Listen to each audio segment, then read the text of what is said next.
Bom, gente, agora nós vamos dar continuidade com as interações e respostas imunes, né? Que são a nossa imunidade. Vamos lá?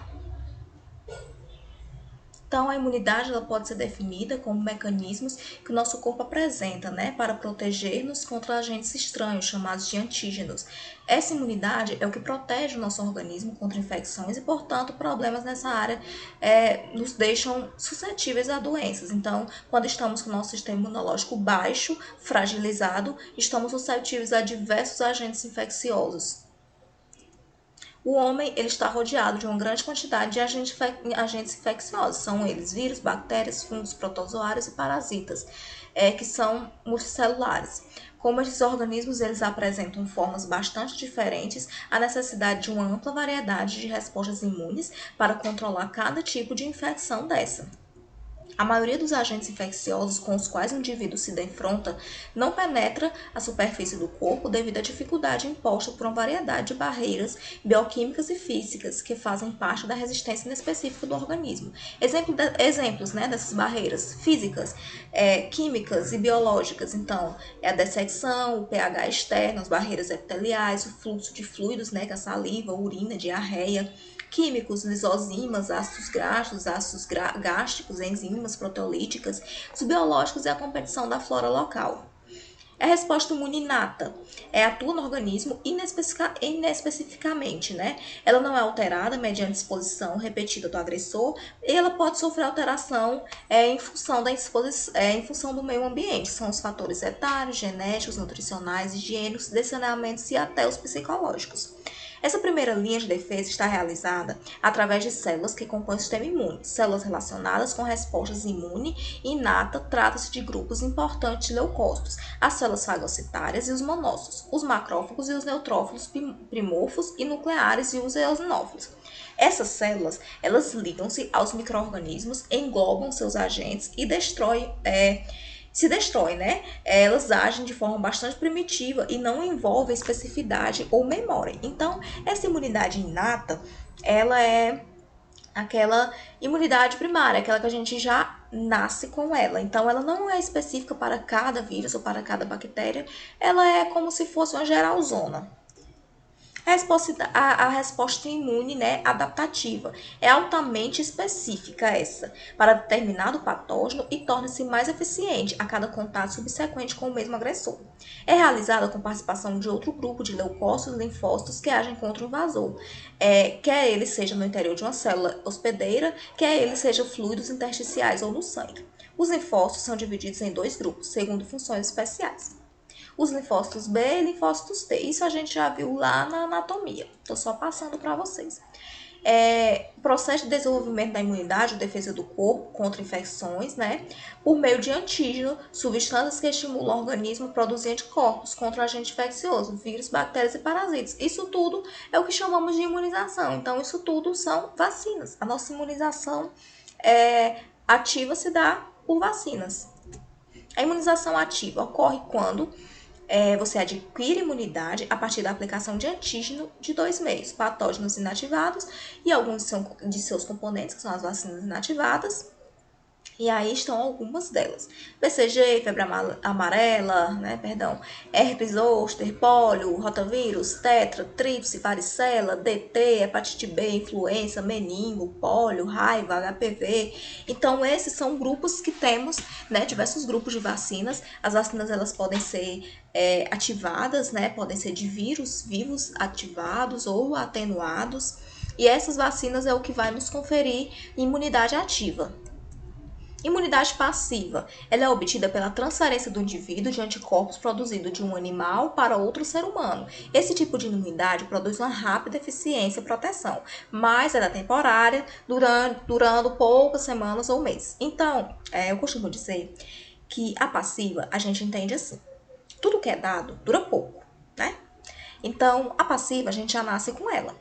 Por quê? Porque quando a mãe está grávida, ela recebe essas vacinas. Essas vacinas elas vão ser passadas por via transplacentária para o bebê. Por isso é que a gente já nasce com essa imunidade passiva. Só que essa imunidade ela dura pouco, ela dura poucas semanas ou poucos meses, dependendo da imunidade. Então, é por isso a importância do bebê ele ser vacinado desde quando ele nasce até os 4 anos de vida e depois segue o calendário vacinal até o idoso. Então, a imunidade que a gente herda, ela é passiva, como é dado, é pouca. E a imunidade que a gente adquire por meio de vacina, ela é ativa. Como a gente adquire, a gente vai lá e toma a vacina, é a imunidade passiva, é o que vai nos conferir imunidade por maior período de tempo.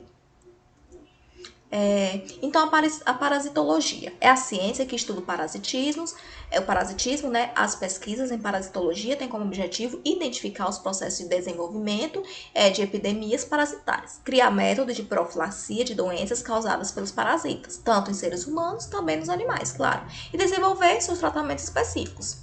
Há uma relação direta e indireta entre os dois organismos, geralmente bem determinados, o hospedeiro e o parasito. Nessa relação, o parasito vive a custo do hospedeiro, caracterizando-se por uma relação desarmônica, em que há um benefício para um dos envolvidos. Um vai ter que sair ganhando. E isso vai depender do nosso sistema imunológico. Assim, o hospedeiro é indispensável para o parasito. Separado dele, morrerá por falta de nutrientes, claro. Existem outros papéis a serem ocupados em relação parasito-hospedeiro. Dentre eles, vamos destacar o hospedeiro definitivo. É o ser, né, que aloja o parasito por um período maior de tempo e também onde observamos o desenvolvimento e a reprodução do parasita. O hospedeiro intermediário é por onde o parasita se desenvolve, parcialmente, passando por um estágio adulto só para o hospedeiro definitivo. Então, ele fica por um tempo no hospedeiro intermediário e depois ele procura outro hospedeiro definitivo. O vetor também é conhecido como hospedeiro de transporte. Pode ser um artrópode, um molusco, onde ocorre o crescimento da larva, permanecendo no seu estado infestante. Então, ele fica lá, ele é vetor, enquanto ele atinge seu estado infestante. Nesse estado, a larva pode ser transmitida de um hospedeiro para outro, até o hospedeiro definitivo. Existem dois tipos de vetores, os biológicos e os mecânicos. O biológico, onde a larva se reproduz dentro do vetor, e o mecânico, onde o vetor só serve como aquele meio de transporte. Os conceitos básicos utilizados na parasito. O agente etiológico, que é o agente causador responsável pela doença. Endemia, que é quando o número esperado de casos de uma doença é efetivamente observado em uma população em determinado espaço de tempo. A doença endêmica é aquela que a incidência permanece constante por vários anos, em uma determinada ideia de equilíbrio, né, entre a população e a doença, não ultrapassa o que é esperado. A epidemia é a ocorrência numa região de casos que ultrapassam a incidência, então a epidemia ultrapassa o que era esperado daquele período de tempo daquela doença. A infecção é uma invasão do organismo por agentes patogênicos e microscópicos. A infestação é a invasão do micro-organismo por agentes patogênicos de microscópios, né? O vetor é o organismo que é capaz de transmitir esses agentes, né? O parasita pode ou não se desenvolver enquanto encontra-se vetor. Então, depende de cada parasita. O hospedeiro é o organismo que serve como habitat, então é a casa para que o outro se instale encontrando condições de sobrevivência. O hospedeiro pode ou não servir como fonte de alimento para o parasita. Na maioria das vezes a gente sabe que serve sim. A profilaxia é o conjunto de medidas que visam a prevenção, a erradicação, o controle dessas doenças, para que possa evitar essas doenças, né? Os meios profiláticos e terapêuticos. Os meios profiláticos e terapêuticos constituem os cuidados, aconselhamentos e recursos, como substâncias ou medicamentos, que se destinam, respectivamente, a prevenir e curar doenças. A profilaxia ou prevenção das doenças tem, em muitos casos, seu grande elemento de apoio e utilização, lógico, das vacinas. Ainda é e vai ser, né, sempre o meio mais eficaz que temos até hoje. Entende-se por terapêutica o emprego de medicamentos ou outros recursos que se destinam a combater uma doença já instalada no indivíduo. A terapêutica difere da profilaxia, porque já não tem caráter preventivo das vacinas, mas sim o objetivo de curar. Então, a terapêutica Ela é diferente. A profilaxia, como são as vacinas, elas nos previnem. A terapêutica já é a cura daquela doença. Os produtos usados em terapêutica constituem medicamentos e compreendem uma vasta escala de substâncias que os efeitos são variáveis. Ainda que sejam numerosos os anti-inflamatórios, antidepressivos, coagulantes e anticoagulantes, antiespasmódicos, os analgésicos, os antidiarreicos, antianêmicos e muitos outros, destacam por sua ação anti-infecciosa e os antibióticos. Só ajeitar aqui a luz. E os antibióticos, né? E que os quimioterápicos também, assim como se sobressai os soros por sua ação contra micro-organismos e as toxinas, né, que invadem o sangue ou os tecidos. Os antibióticos, eles são substâncias bactericidas, ou seja, para bactérias, ou bacterostáticas, isto é, que matam ou simplesmente impedem o desenvolvimento de certa bactéria. São naturalmente produzidos por fungos e algumas bactérias. Todos os antibióticos têm função antimicrobiana. O largo consumo mundial de tais substâncias impôs sua síntese artificial em laboratório, sendo hoje praticamente quase todo consumo constituído em larga escala são produtos sintéticos. Então, como o consumo é muito largo, muito amplo, né? Então eles são mesmo produzidos em laboratórios. Os principais antibióticos e também os mais conhecidos são a penicilina, a streptocilina, as tetraciclinas, a eritromicina, a bacitracicina, a polimixina, a tirotricina, gente, que nomes! O clorafenicol, as ampicilinas e as cefalosporinas. Mas temos diversos. Qual é a doença, né? Vamos falar um pouquinho do conceito de doença. É qualquer perturbação ou anormalidade observada no funcionamento orgânico do indivíduo ou seu comportamento, quer no seu aspecto intelectual, quer no seu ponto de vista moral ou social, de tal forma que afete notavelmente aquele estado de bem-estar que é sugestivo para a saúde. Há, portanto, que se distinguir as doenças somáticas das psíquicas, nas quais há nítido comprometimento do bem-estar mental, moral e social do indivíduo. Os tiques nervosos, as fobias, as neuroses, psicoses e as toxomanias se enquadram nesse último caso. Então, todos esses são casos de doenças psíquicas que também precisam ser tratadas e muitas vezes tratadas com medicamentos. Algumas doenças psíquicas têm fundo genético e por isso são transmissíveis de pais para filhos, são hereditárias. Mas a maioria delas tem sua origem no desajustamento social e nos conflitos íntimos do próprio indivíduo.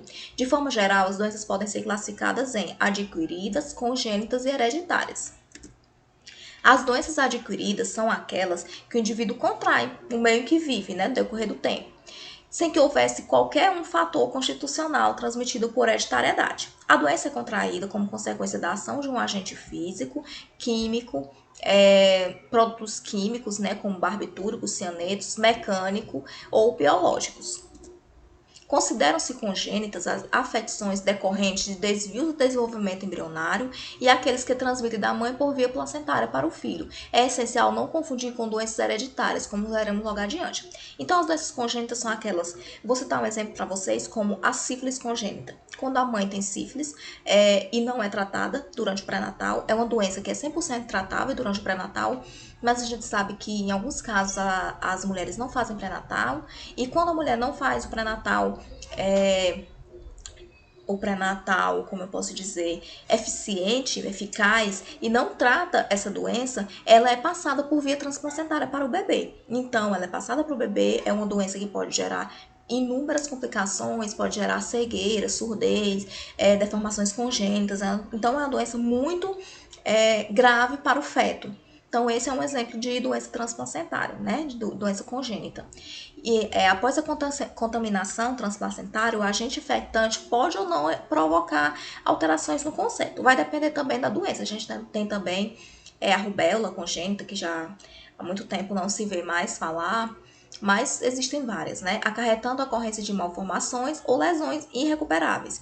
Pode ocorrer também que a criança nasça simplesmente com a doença, como se tem visto acontecer com a sífilis e com a AIDS. A sífilis, a criança pode nascer com deformidades ou não, na maioria dos casos sim, nasce, por mais que seja tardiamente, essas deformidades aparecem. E a AIDS, a criança, se a AIDS não for tratada durante o pré-natal, é muito grande a possibilidade da criança nascer, sim, com o vírus, nascer HIV positivo. Então, por isso é que é muito importante que seja feito o pré-natal eficiente durante a gravidez. Classificam-se como hereditárias unicamente as doenças que se transmitem de uma geração a outra. Então, aquelas que são de pais para filho, de avô para pai, por meio de genes ou em decorrência de alterações cromossômicas. Como tal, se enquadram a hemofilia, a ictiose, a idiotia. Temos também uma que é muito frequente, né, no nosso meio, muito comum, que é a diabetes. A diabetes ela é uma doença. São dois tipos de diabetes. Ela pode se desencadear em decorrência dos hábitos de vida não saudáveis, mas ela também tem um fator hereditário. Então, se na família existem já pessoas diabéticas, é muito provável a chance de que o indivíduo ele possa desencadear essa doença. Vai depender muito dos fatores de vida, do estilo de vida que ele tem, e às vezes ele desencadeia mesmo, ele já, desde pequenininho, já nasce com a doença. A epidemiologia. Epidemiologia, gente, é a ciência que estuda a distribuição e os determinantes dos problemas de saúde, os fenômenos e os processos que neles são associados em populações humanas. É a ciência básica da saúde coletiva e a principal ciência de informação em saúde. Então, a gente tem na epidemiologia como se fosse um livro de informação de saúde. Então, eu trouxe aqui para vocês os conceitos dentro de epidemiologia de surto, pandemia, endemia e epidemia. Como a gente está falando muito nesse período de pandemia, eu trouxe aqui para vocês a pandemia em uma escala de gravidade. É o pior dos cenários, né? É o que a gente vivencia hoje. Ela acontece em níveis mundiais, ou seja, se espalha por diversas regiões do planeta, é o que acontece hoje. Em 2009, a gente tem o exemplo da gripe A, que foi chamada de gripe suína, acho que muita gente lembra, né? Passou por uma epidemia para uma pandemia, quando a OMS começou a registrar casos nos 6 continentes do mundo. E hoje, em 2020, a gente tem uma pandemia de Covid-19, causada pelo SARS-CoV-2. Então, por hoje é só, a gente volta com o próximo conteúdo daqui a pouco para vocês. Beijo, tchau, tchau.